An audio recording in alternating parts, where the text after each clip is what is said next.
What is up, podheads? Back with another episode of the Podioslave podcast. My name is Tony, joined as always by Nate. Yeah, dude. Christmas morning for me. It's Christmas morning for Nate and Anthony. Yeah. Christmas morning for me too. Easter morning over here, guy. Tasty. Yeah, we're back doing the damn thing. 300 plus episodes in, 311 plus whatever number this is to nerd about music and nerd about one of the bands that I think is a big reason why we're friends. If I'll be cryptic, yeah, a huge catalyst for us becoming friends 27 years ago. So dude, this episode was what was the original plan? It was either going to be released on 311 day or episode 311. It was, yeah, and then we had a bunch of shit come at us at the last minute that we were like, we need to take these because they're good. They're back there, right? JT Woodruff of Hawthorne Heights and Chris Wren of Bridge 9, a few others back there that for sure we wanted to make sure we got our hands on and we're able to talk to those folks. So this is just going to be whenever it drops. Around the No Rules 311 podcast, baby. We make them. We make the rules. You know, we still could have put this out on 311 day, but it is what it is. You know, maybe next year, right? It's always next year. Only next year for 311 day. There won't be another 311th episode. That's true. It kind of shows the demand that Podioslave has endured, that you can't even logistically market this as the 311th episode because there's so much coming at us. So that's encouraging. Yeah, well, it ebbs and flows, right? Like sometimes people are everybody's answering emails and into wanting to come on, and sometimes we hit a lull, and we were ready to do this around a lull, and then a bunch of stuff kind of came through in the 311th hour, and we had to take those things. Hey, we were just living and rocking, baby. Get up on the mind spin.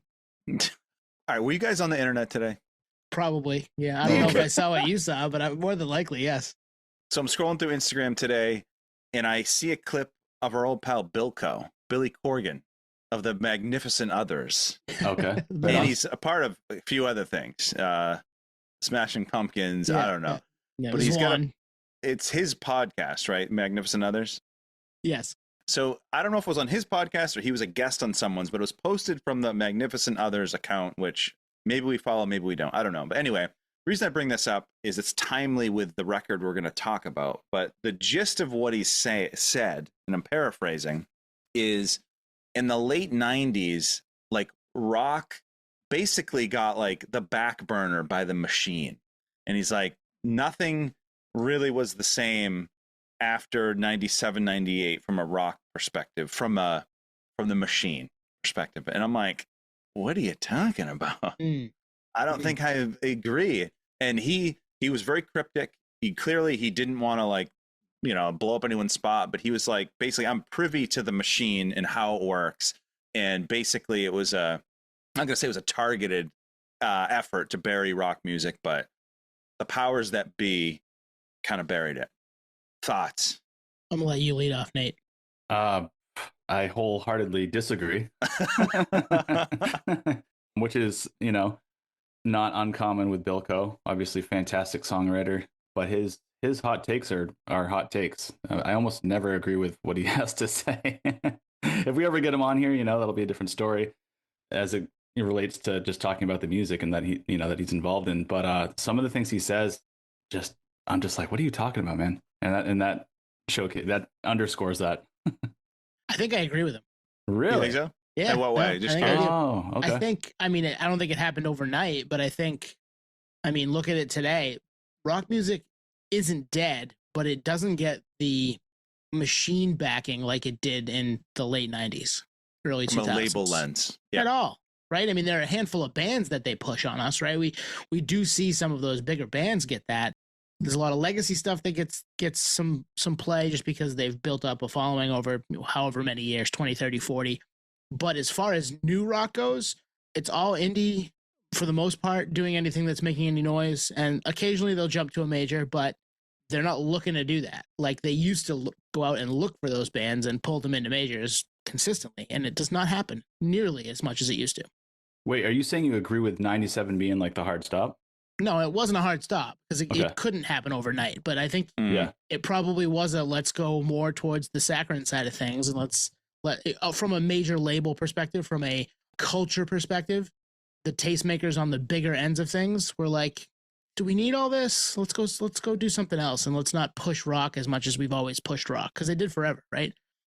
My take is it happened like 5 years after that, right? Because the early 2000s was still rocking. If you think about it, even like TRL, the tours, labels were still signing people. Like we always talk about it, like the money dried up. When did the money dry up? Money dried up like mid 2000s. Yeah, you know? 03, 04, as the internet started to pop off on the file sharing stuff. And maybe he's getting at a bigger point, which is like maybe that was the golden era for rock and alt, and I agree with that. But is it the day the music died? No, I don't think so. I think it's a little later. Yeah, actually, you know what? I agree with you. In fact, when you said 97, I was thinking, well, maybe 2007, maybe not, but 97, hell no. Like there was a lot of stuff that was getting pushed, and a lot of things that started small, did the theater runs if we're talking venues, and then like graduated to like the stadium type level. I always like reference a band like Kings of Leon. Like that's rock music, you know what I mean? And that happened in that era. A lot of bands of that stature. So 97 is premature. 2007, I'd say, kind of fizzled from there, maybe. Yeah, maybe he meant that was when they stopped kind of trying to fill that bucket to the level that they were filling it. And he would say that era is the best. I mean, that's the peak of, probably you could argue with the peak of Smashing Pumpkins, but I would say 97, they're about as big as they were going to be, right? People love them now. I mean, we love them still. Not much going up from there. Yeah.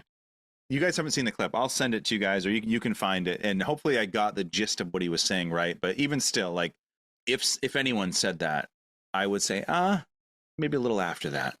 Can I I wanted to bring up the name of Billy's podcast.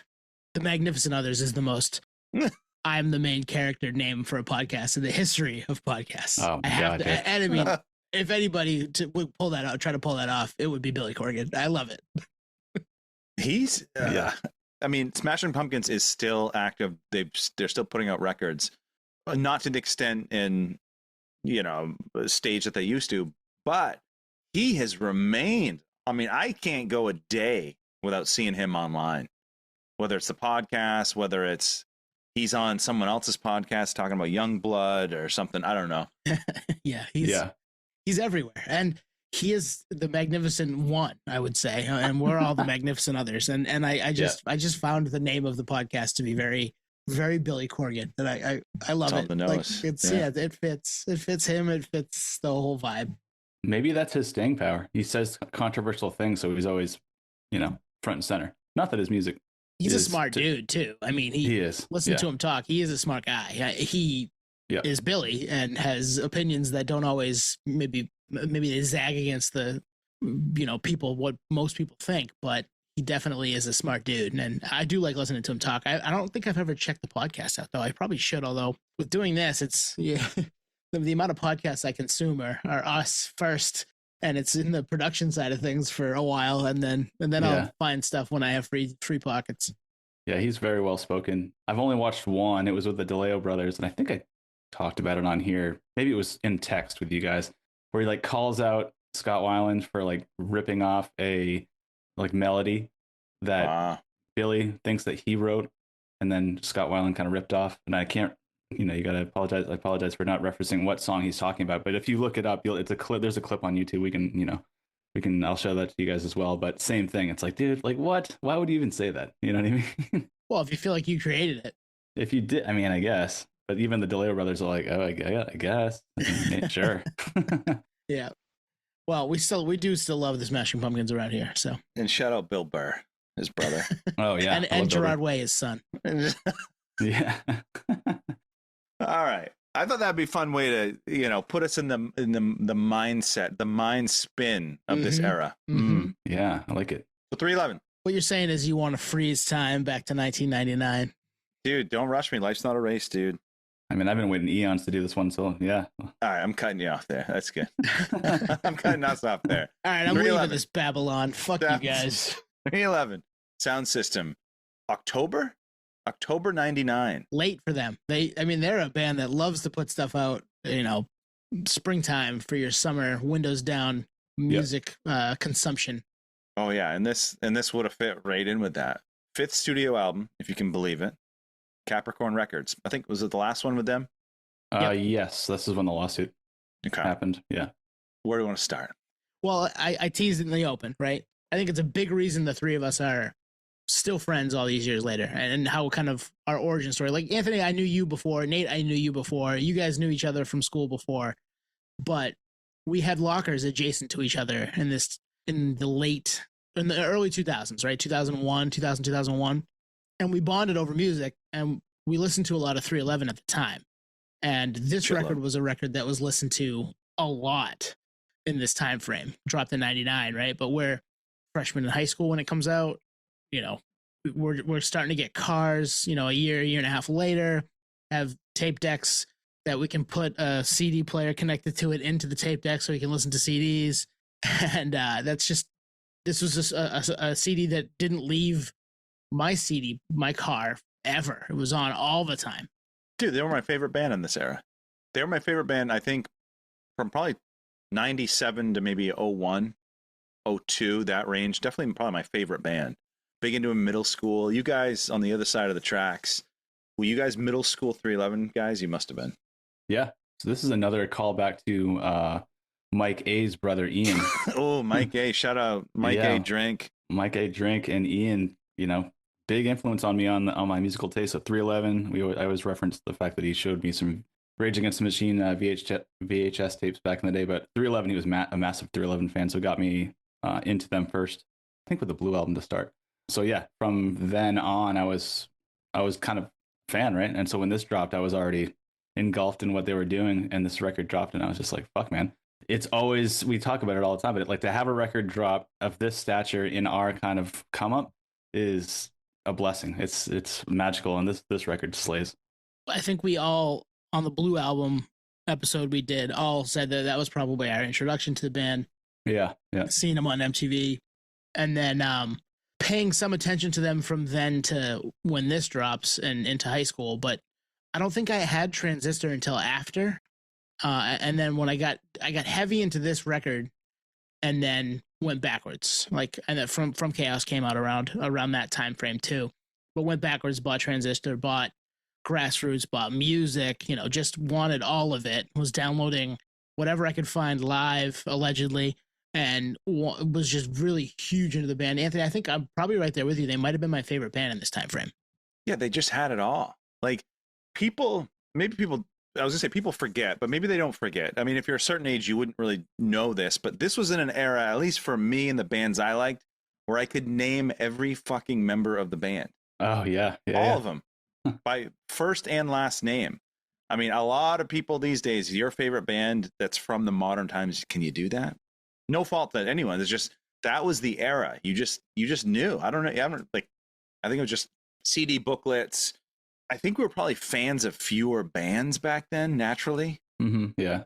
But this was a band you knew all of them first, you know, and they shout out their names in the lyrics too. I was just right? going to say that. That's a big part of it. Yeah. And maybe I said this on the Blue album too. I don't know, but I'm listening to this today and I'm like, dude, I'm freezing time back to that era. That's all I can think of. I think a lot of it is actually the tangible element of looking through the booklets and like seeing like, oh, dude, this guitar rips. Like, oh, Tim Mahoney, okay. Otherwise, I don't think it would be, that nerd level may not be at that level. And the bass player, he's pretty awesome. Maybe may or may not have been on this podcast at one point. And yeah, no, it was absolutely that time when you were trying to find out every little piece of information from liner notes, band member names, where they recorded it, the name of their studio, the Hive, all that stuff. Like, you wanted to know every little piece, and it hit us at the perfect age for that. And I still can't put this on without being transported directly back to that time frame. Like, I put it on, first note hits, I'm like, capsule, man, I am right there again. I am rocking the locks in junior year of high school. Actually, I'm just remembering this now. I saw this tour, the State Theater, March 2000. It was them and Jimmy's Chicken Shack. So this was probably a Soundsystem tour. And to be honest with you, this was my first concert of a band that was my band. Right? I was 14. I would have been 14 at the time. You were probably there, Nate? I was there. Yep, I got the ticket stub. And nice. Yeah, the fact that you said Jimmy's Chicken Shack, because I know there was two legs. Greg with Zebra Head was the other leg. We didn't get that one. We got Jimmy's Chicken Shack. Just Greg solo? He just shredding on the guitar. It was the Bourbon Brothers. Yeah, Zebrahead and 311. But yeah, no, I was at that show. That was killer. That was the first time I saw 311 because I missed the 97 ballpark show, which was apparently very legendary. But yeah, to your point, like to see a band that was like my own. I think I had seen a few other bands at the State Theater before this one. Seven Dust is one that rings a bell that had come through before. But yeah, like this was like one that I was like fully stoked to see, and the record just dropped, and the fact that we're even getting the tour to come to Maine in the first place was massive. So yeah, that was a good show too. They've always been good to Maine. They played Portland a bunch over the years. I didn't go to that one in 2000, but I saw them when they came with Hoobastank in 2002, right? Spring of 02. Yeah, 02. The other thing I was thinking about in this time frame, like from the band's perspective, so that's like our perspective of the band, but the band itself, they were coming off an album, at least at the time, was kind of dogged in Transistor. People forget, like, Time has been very graceful to Transistor. In fact, a lot of the rankings have it 1 or 2. But at the time, it was too long. It was too stony. It was too droney. It was heavier in spots for them. But at the time, it was dogged. I remember it. Is that how you guys remember it? Or am I just imagining this? Transistor. I think you're right. And you're right. I think Time has been very good to that record. And I still ride for it now. I wouldn't call myself a truther like Nate when it comes to Transistor, but there are 5 all-time 311 songs on that record too. Yeah, I'm definitely a Transistor truther. But it started, I think we talked about it on here before, right? It was like the value of like, there's like 18 songs on here. 21, man. 21, yeah. But it's just over an hour. It's not like it's like, yeah. I would have thought it was like 90 minutes. No, it's just over an hour. It's long for them, but. Mm-hmm. But I do like the stony kind of drony element of that record. But I think you're right. I think press wise and just, it was a little bit of a departure considering the record before that was what? Was it the Blue album? Yeah. Yep. Yeah. So to go from Blue to that and then Soundsystem, I mean, that is quite the jump. But is it though? Because I think if you like the stonier and some of the heavier vibes, the second half of Soundsystem is very Transistor. Yeah, that's true, actually. I would say so. Yeah, there's a few tracks. Oh, from Life's Not Strong All Along is the last like kind of upbeat, fits the first half of the record vibe. Sever On feels like it could have been on Transistor. Any of those songs except for maybe Mind Spin. It's funny, as I listened to this today, my remembrance of the album was the back half was always weaker than the first, and I still feel that way. But the back half is better than I remember. But at the same time, I'm not putting on Livin' and Rockin'. I'm probably not putting on Evolution. You know? Yeah, the first half is, I mean, all killer no filler from track 1 to track 7. But I do like the back half way more than I remembered in the moment. But I also would, whenever I would put this record on, I would listen to it front to back. I don't think I ever put it on and heard 3 songs and was like, all right, on to the next thing. Yeah, no, that's a good point. In fact, it's funny, like all the singles are on the first half, so that might be part of the strength of just the repetition of those songs, but they're solid. I mean, it's very like loud, fast, pop, and the second half. Yeah, I think to your point, Tony, I mean, in fact, when I was on mute, I was just kind of browsing through the songs really quick, and it is almost like a callback, to Transistor to an extent. Yeah, not completely, right? I mean, it's a little, it's got some nods to the sound that they were cultivating on Transistor that they didn't do on Blue, and they didn't do on Grassroots, and they didn't do on Music. Yeah, Transistor. It's funny. I like it more now than ever, but I do think it is too long. I think it could have been maybe an all-time like 14-song album. You know? Yeah, if Transistor had been the length of Soundsystem, I think it would be revered just as much as Soundsystem is, because it's got some huge songs on it too. I mean, we could do a Transistor episode sometime down the line, but there's plenty there too. But the first half of this record is all time. Like to start with Freeze Time and just do we want to go track by track or do we want to just pick and choose? I haven't decided yet. I can go either way. I go either way too. I'm not making that call. Let's just pick and choose because I think we've given first half, back half, front some flowers. But let's. I'm going to start with Freeze Time because what a great way to open a record. Just that dun dun dun dun. That guitar riff is sick. Are y'all ready for 311? Like it's so good. Get the scratching, wah, wah, wah, wah, in there, and Chad's snare, dun dun dun dun dun, crack, Proud of Freeze Time, all time. His snares, I mean, it's notorious, and we've probably talked about it before, but it shines in this album because the production is fantastic. But that was the track to open with. Although they could open with Come Original, actually, too. They could have. True. But they didn't. And they made the right choice. Well, it's cool because Freeze Time, it's like you're at a show. It's like just a perfect fucking opening track for a show, for a record. There's a build up. And yeah, to your point, Chad's drumming. For us to see a show live, like seeing someone like Chad Sexton live, like that is one of the tightest drummers out there. Still, I think. But for us and seeing in like a theater environment, like to just slay, and that snare sound is very much front and center for him. But Freeze Time, dude, what a killer fucking song. And then into Come Original, which if you all know, I just said it like they sing it because you can't not. Come Original. What a track. Probably, is it like, it's probably top 3 well-known 311 tracks? Yeah. Right? Down's probably 1. Top 5, all there. Yeah, Down's probably 1. I would say this might be 2. Amber. And Amber, yeah, Amber. And then the cover of Love Song was pretty big too. But that's probably, those are the ones, right? That's the Mount Rushmore of well-known 311 songs. Not necessarily the best, but well-known. And this one's got everything. And they tell you what they do. And that's why it's perfect for them. Like it's kind of almost like it's sort of a hype man track. It's sort of a, when like rappers do that kind of braggadocio type thing. Oh yeah. This is 311's version of that. We can do all these things. We're fucking awesome. You're here for the party. Let's go. And then they have that fucking Caribbean beach breakdown, so mellow out part at the end. And you're like, okay, this is, was that a hangover from Transistor? I love it. I love it all.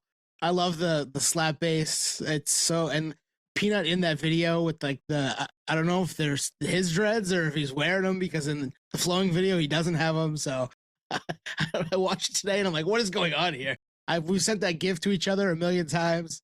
Well, what's funny is, again, I'm researching this album. The algorithm across all the apps knows I'm looking for this album. So on, I think it was YouTube, the shorts, there was an interview clip of Peanut getting asked about the infamous GIF where he's, doing the thing in the dreads, and he knows that it's a thing.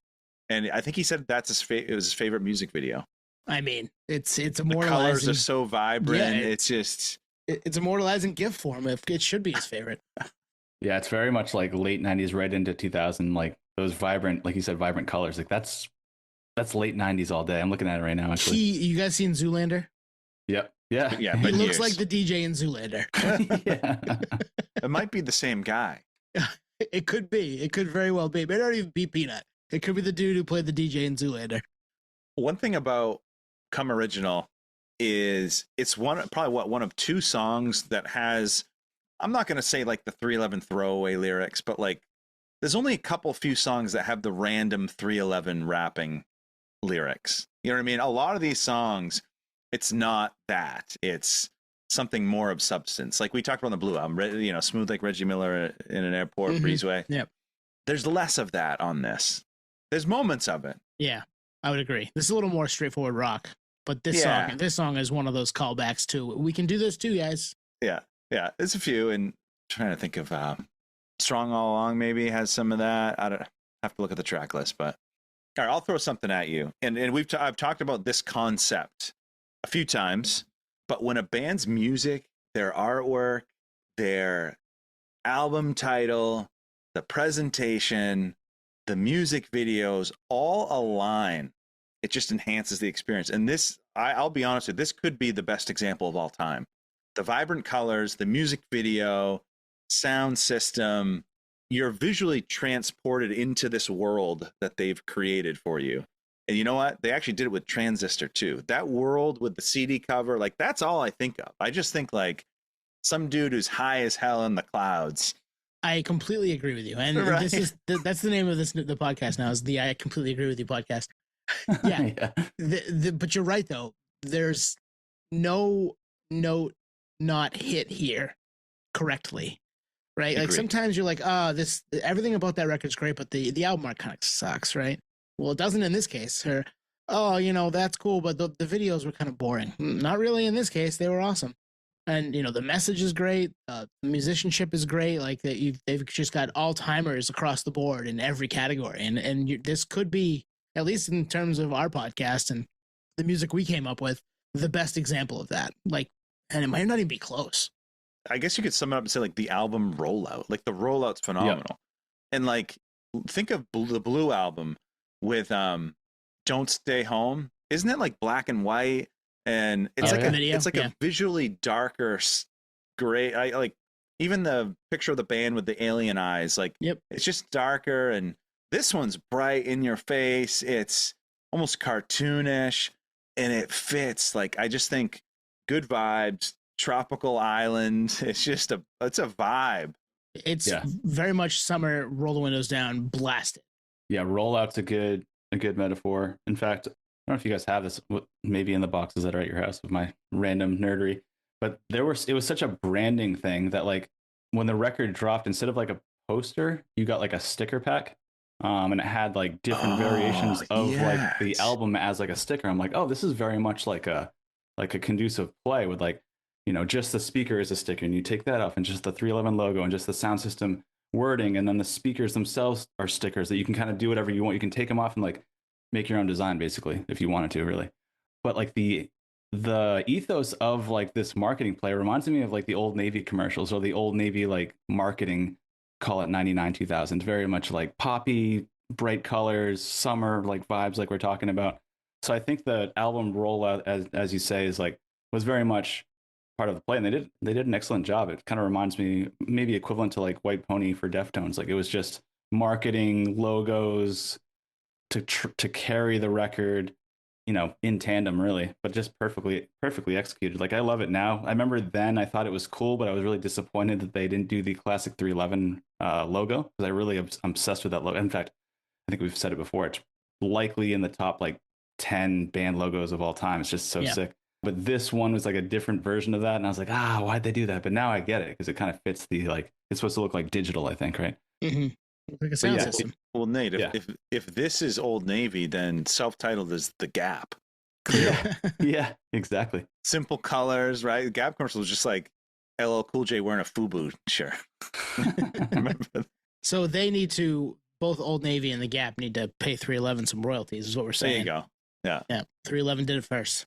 But I had a Sound System T-shirt, and it was almost like a purplish blue color, if I'm remembering.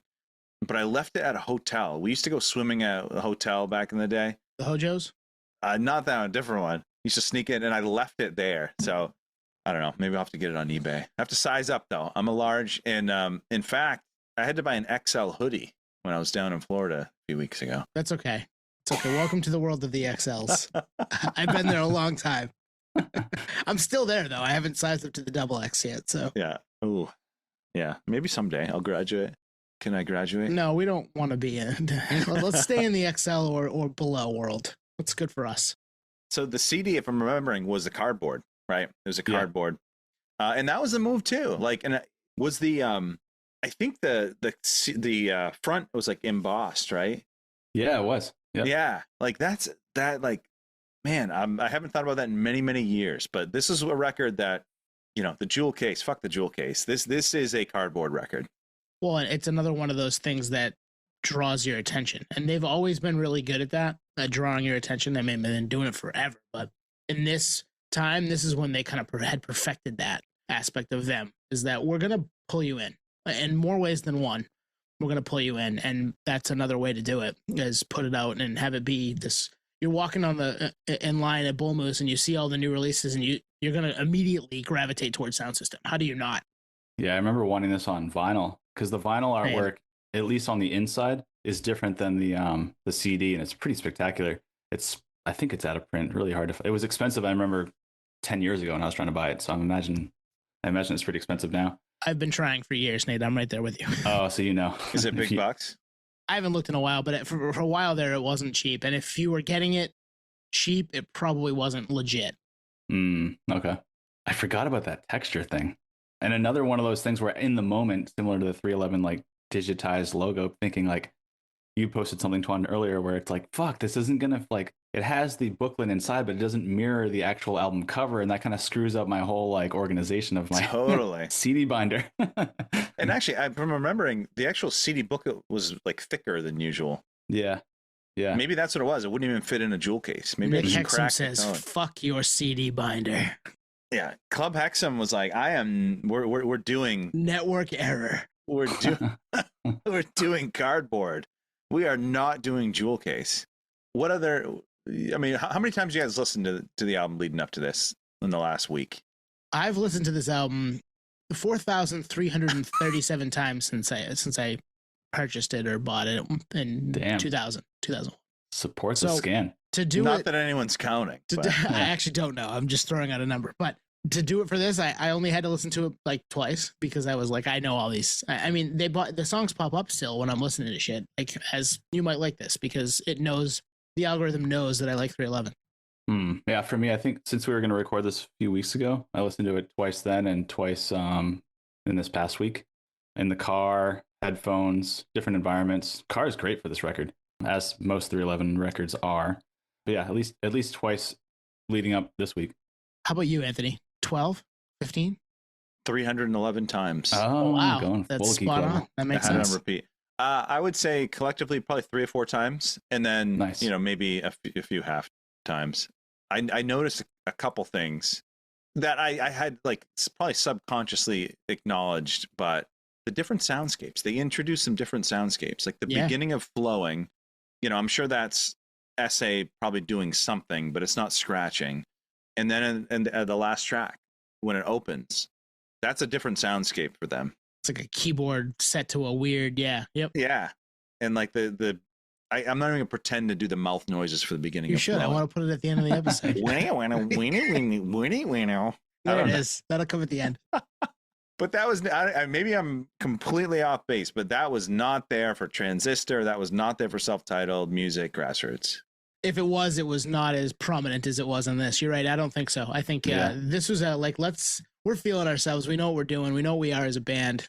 Let's take a couple of different roads and see where they lead. Actually, you just nailed it on the head. I think there was a confidence within the band at this point where they had, what do you say, 4 records before this? Yeah. Yep. Right. So this Been is a like band their for over a decade at this point too. Yeah. Yeah, so this is number 5. I think a lot of bands, if I'm just thinking base level as a fan, I think everyone is trying to put some of their best work out before the year 2000, like before things change, because usually styles of music will change in it with a new decade, right? So I think it was like 99 to 2000, like you really got to get to that finish line. So I think this was like a big, and this is again just like a personal antidote, thinking that, hey, we really got to put something out that's significant and maybe kind of pulls from what we've done, but also in a new direction. I think this kind of showcases that, but also that confidence level in this record down to like the music videos. They just look like they're, we've been doing this a while. Like this is our shit. We got this. Although the Flowing video is unique. Have you watched that? Yeah. Do you know I who's haven't in seen that? it in a while. There's an actor in that. Yeah. Who is it? Eddie K. Thomas from American Pie fame, Finch. Yeah, there you go. Yeah. And the band's nice. not in it much. It's a unique video. It follows him, right? Yeah. It's one of their more, I mean, song wise, it's not a stretch for them, but the video I think is a little different than what they had done in the past for sure. And it's that confidence, right? It's bringing back, hey, we can do this. We're 5 records in, probably more than that, but 5 that we all have collectively as a nation or the world. And it has no right being as good as it is at 5 records in. It's really hard for bands to be putting out some of their best work 5 records in. No, I think they were feeling themselves, and this is the most, up to this point, I'd have to look at the later records, but up to this point, this was the most polished record. It is the most, I would say most produced, and not in a bad way. It enhances the listening experience. It's a great sounding record. I agree with you. I mean, The you're right. Ingredients podcast. Magnificent agreement. Good point, sir. Concurred. Excellent point. You're right, though. It is very much their most, I think, polished of the records they had put out to this point. That's a good point. And I think it's weird because it's polished, but it's like proper. Sometimes it can be overproduced or kind of annoying. Like, oh, it's so polished that it's like maybe over the top Taken polished. away, yeah. But this is like, well, the record is called Soundsystem, so everything's supposed to be like at top notch. So like it's been produced in a level that like everything is very much just blaring. Like drums, they're clear as a bell. Tim Mahoney slays on this record every solo. Nick is very much, his vocals are clean. There's a lot of them too. Solos. The more solos than I remember. So many good ones. He rips on this record. He The rips. that was one thing I noticed this week is damn, he's going at it on this record. The End of Life's sure. Not a Race. Yeah. So good. Sever. Eons has an awesome one at the end, right? It's like that's when I first was like, this is a lost track from Transistor. That felt like a Transistor track with like the echoey guitar solo where it sounds like he's a million miles away, but right next to you at the same time. So fucking good. In the car, that one just wails. I know we kind of did like a little bit of a track by track. One that stuck out to me today that I thought of, which is the song Evolution. And I know it was written, if you listen to the lyrics, it's pretty cool. Like it's talking about the kind of advent and like acceleration of the internet, because if we're talking 99, like, you know, it didn't start in 99, but that was like a turning point in 1999.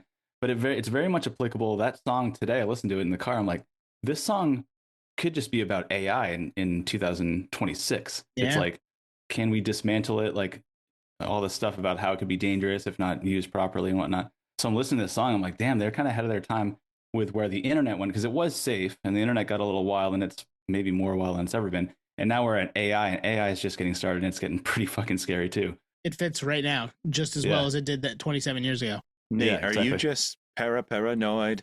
A little bit. I actually love that, because it feels like he's almost trying to echo himself. Yeah. Without putting an effect on it. I'm looking at the lyrics now. You're absolutely right, and I never really thought of that. 311's a band that a lot of the lyrics, like we said, they're a lot of the rapping stuff is just, you know, just to kind of fill the rhyme or whatever. But they're almost a band that it doesn't even matter. The music's so good. You know, the songs are there. There's so much going on. You get the scratching in the background. You get two vocalists going back and forth. You got arguably, as far as musicianship, one of the best bands, at least of our era. Easily. But the lyrics, I think the lyrics of this album are a step up from Blue, for sure. There's a little more purpose. Not to... I believe in your purpose, baby. Not to take... Although that is great lyrics, purpose. Great. But yeah, there's a little more purpose and a little more song structure when it comes to the lyrics on this record, I think, than... And I say same with Transistor. I think there's some really good stuff on there, and this is the next step from that. Yeah, I think what you're saying, as far as what I'm seeing, I'm looking at the track listing right now. The track listing, the songwriting, the musicianship, like it's not quite like a concept album, but it kind of is. Like I think the songs flow together perfectly, but they're supposed to be sound system songs. It's supposed to be a record that's played loud, and all these songs can be played loud, even the drony ones.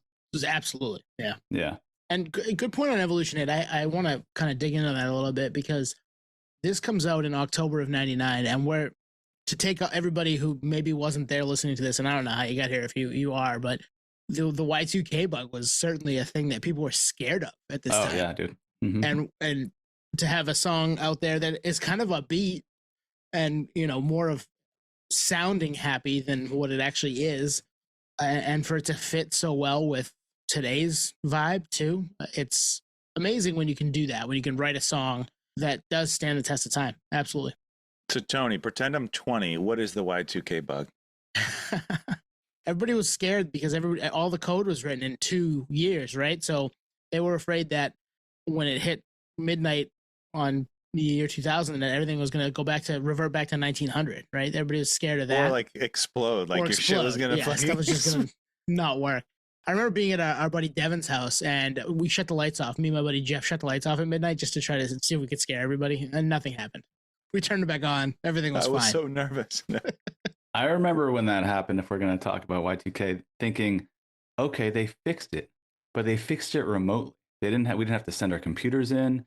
We didn't have to have a technician come in. It was done remotely. And I remember thinking in the moment, like, that's kind of creepy that they fixed it without, you know, like they basically hacked into our computers and fixed it. Alien technology. Yeah. But, but the thing is, back then, there was no way to do that. Like, unless you were on dial-up. Mm-hmm.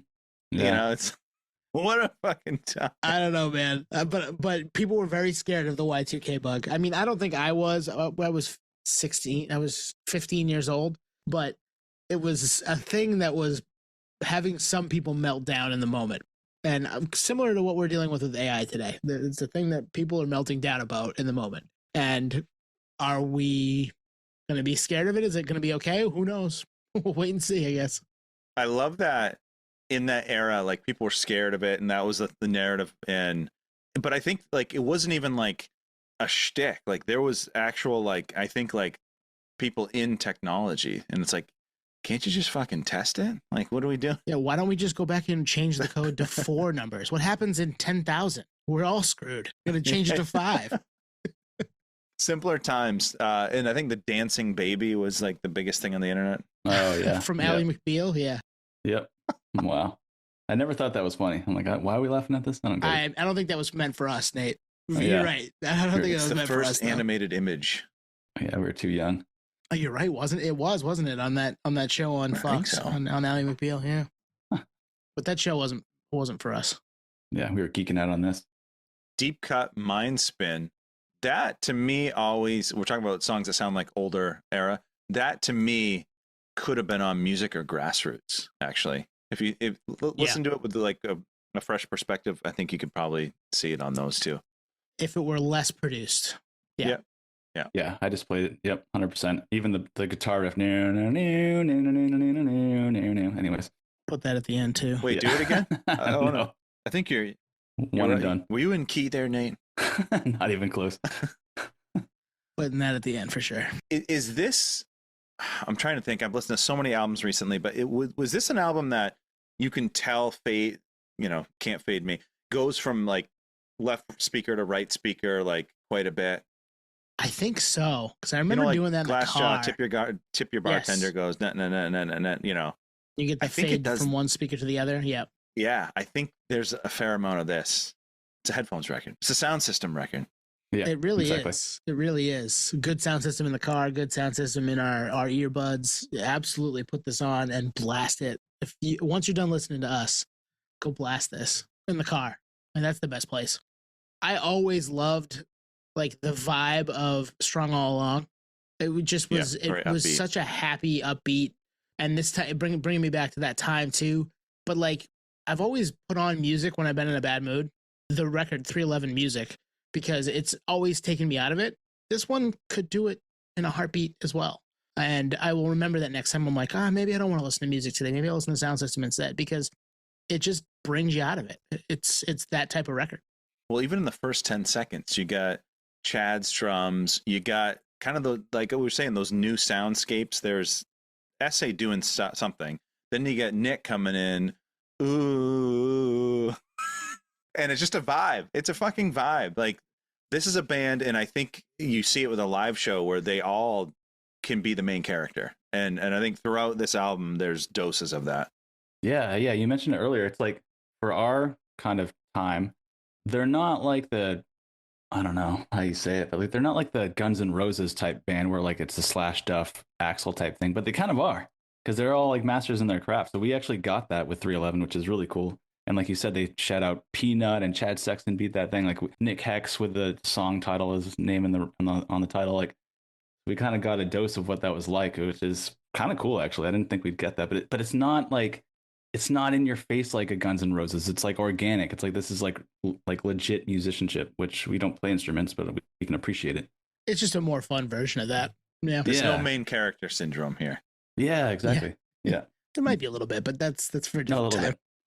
bit. Deadly on the mic is the one essay. The name is 311. You know And it you ain't know easy. it ain't easy.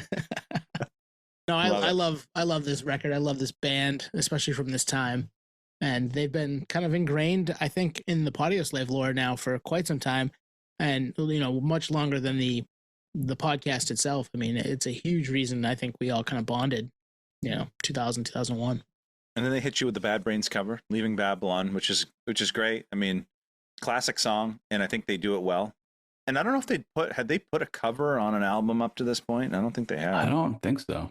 Yeah, I'm not sure. I don't think they had. I'd have to look, but I don't think so. Because Love Song was the Cure years later, but Offbeat Bare Ass, not a cover? No, I don't think so. the TMP combo is Tom and Petty. What? Yeah. Did you know Large in the Margin was a single? I did not. I didn't either. And I sent you guys a photo today that I had procured by said AI just to fuck around. Large written in the margin, which we did nice. analogically back in the day on a piece of paper in a notebook we had. So And I think I still have Large it. in the margin. Yes. I still have it. I love I might that. dig it out. The book. It might hit socials. It might, if it's PG. I don't know. Part of the page will be, part of it will not be. So just be careful. And it's spelled LAHGE. Yeah, Lodge. Lodge. Yeah, we just write Lodge in the margin of the paper. So We were 16. What do you want from us? Yeah, I think it shows that like we don't get all the singles. Like they drop in different markets. Maybe California got all 4. Did it drop 4 singles on this record? Or is it 5? Wiki says 3. Yeah. 3. Original, Flowing, and Large. Okay. All right. Right on. Enlarged to show detail. Yep. The DVD. I think I had both. I had 2 on DVD Oh, yeah. I had 2 at one point too, but I don't know what I did with it. because it came with a CD too, right? Mm-hmm. Yep. Yeah, they were notorious for doing that, and it was smart. And they've always been really good at that aspect of things. I would say from this era on, right, where they've been like, here's something extra, here's this, here's that. The merch game is on point. The web store is full of stuff. Like we're doing a beer now. Like they have been front and center in a bunch of different ways for 30 years. Yeah. I mean, that logo is so transferable. But I think, call it 7 or 8 years ago, I was living in California at the time. Yeah, they did a collab with a cannabis brand. They did a collab with a brewery. Their merch obviously is on point. I don't know. They have the audience, but again, like the music is so like, I don't know. I don't want to say like easy to digest, for any music fan, but it kind of is. And then the logo and the legacy just kind of play into all of that. So merchandising and licensing kind of go all in without selling out too, which is really like a pretty difficult balance. But the weed thing like is on brand of the fact that they're kind of a cannabis friendly band, at least in the heyday. Oh, they definitely were. Yeah. Hip hop beats and funk guitar. There's something there for everyone. I do get a question for you guys. Shoot. Black Eyed Peas, are they coming full range? Well, this is probably before Fergie too, right? That's This come is up a few pre-Fergie. times. So in '99, is Black Eyed Peas coming full range? Yes. Is No Effects coming full range? Yes. Ronnie Size, is he coming full range? I don't know who that is. Mr. Vegas, is he coming full I don't range? know who that is either. I don't either.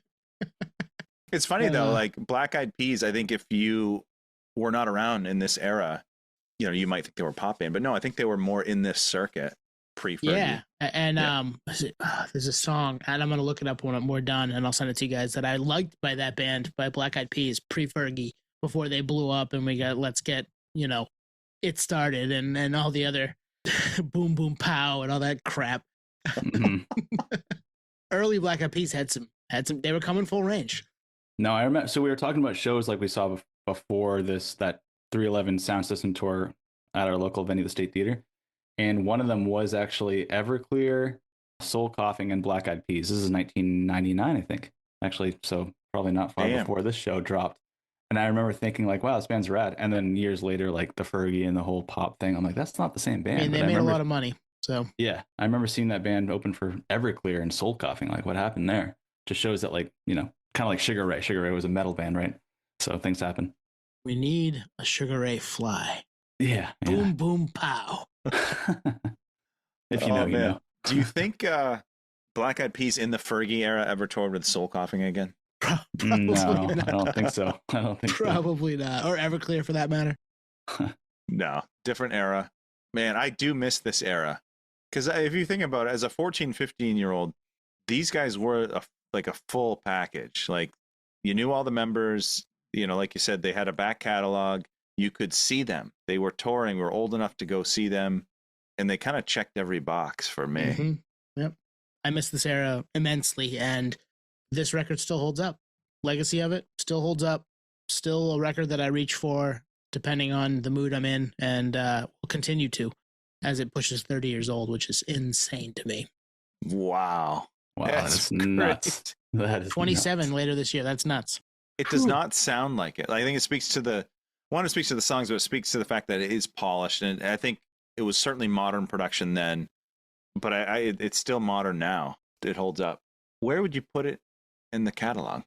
let's want to give our top 3 instead of we've done that before, right at the end. Yeah. I think this is probably 2 for me. I think I go music, this, self-titled. Wow, music 1. Music has always been my go-to ever since I got into the band and started going back. The debut. Oh man, I'm looking at the question. track list of music, and it doesn't fucking miss. Music's so good. So yeah, good. Dude, Feels So Good and Do You Right are tracks 10 and 11. We should do a deep cut episode at some point. Mm-hmm. Yep. Yeah, just got a member on for that one. Good try. We're doing top 3. Yee. I mean, off the cuff. Yeesh. It doesn't need to take 10 minutes. That's for sure. Transistor, I think, still takes 1 for me. So I am a truther. I could have guessed that. I think Soundsystem's 2. And then 3 is, it's music for sure. It's hard to put that third. Self-titled doesn't quite make the 3, even though I love that record. As much as I love a lot of these records. From Chaos is dope too. From Chaos is great. Yep. Yeah. I'm going to plead the 5th here and just say the first 5 albums are the top 5. Okay. Oh, yeah. And From Chaos is 6. And Evolver's 7, actually. There you go. What's 8? I'm kidding. You don't have to give me 8. Full Bloom. No, I don't know. Full Bloom, I think, was only 10 songs. Is that the one that came out recently? Yeah. Not a lot of essay on that one either. No, that's a bummer, but that's okay. He's probably making noises, I'm sure, in the background. Yeah. So yeah, record still holds up, and we all obviously love it, and we just spent close to an hour talking about it. So, what do you guys think of it out there in listener land? What are your favorite tracks? Did we get it right? Remember, we only get about an hour to talk about these things. We probably missed stuff. What do we miss? Let us know. Yeah, let us know. Are the B-sides good? I've never heard the B-sides. There's a few of them. Yeah, it's another thing. B-sides. B-sides of this record. I feel like this might have been one of those records where we're talking about like the marker board chart where they're like, scribbling out like, okay, that song's been tracked. Like, I feel like they were firing during these sessions. There probably are some pretty solid B-sides on this one. We have to ask a member to know for sure. Oh, you know what? Shout out former guest of the pod, Cameron Webb, who was assistant mix engineer on this album. Nice. He is on there, isn't he? Yeah. Heck yeah. I know that name of 84 Days. Go listen to them. Come original. Come original. Come original. Strong all along. Can't fade me. Let's go. All right. Cheers, nerds. Severn Eons for the win. Peace. Peace, buttheads. Thank you for listening to Podioslave. We are at Podioslave on Twitter, Instagram, TikTok, all of the places that you can find us on social media. Facebook, Podioslave Podcast. YouTube, Podioslave Podcast there. Email us at podioslavepodcast@gmail.com. And hey, if you want to become a supporter, click on the link at the bottom of the episode and give us $1, give us $5. It keeps the lights on, keeps us going. We really appreciate that stuff. Thank you. Wah, wah, wah, wah. Dun, dun, dun, dun. Winnie, winnie, winnie, winnie, winnie, winnie. No, no, no, no, no, no, no.